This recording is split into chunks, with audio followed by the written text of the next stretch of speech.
আজ দুপুরের খাবারে বানিয়েছিলাম বিরিয়ানি।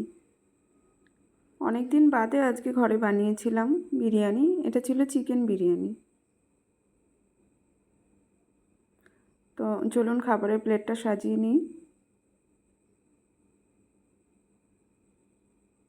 বাইরে যতই বিরিয়ানি খাই না কেন, ঘরের বিরিয়ানির একটা আলাদাই টেস্ট। আমার তো ঘরের বিরিয়ানি বেশি ভালো লাগে। তো সঙ্গে ছিল একটু সালাড, নিয়ে নিচ্ছি কয়েক টুকরো শসা, একটু পেঁয়াজ,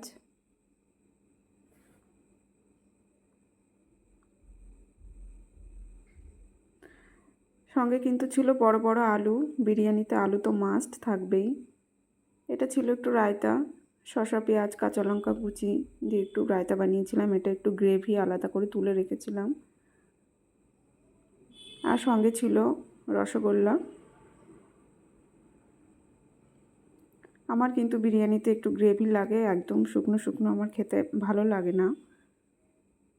তো এটাই ছিল আমার আজকের দুপুরের খাবারের মেনু, সিম্পল চিকেন বিরিয়ানি আর স্যালাড। কেমন লাগলো ভিডিওটা আপনাদের কমেন্টে জানাবেন।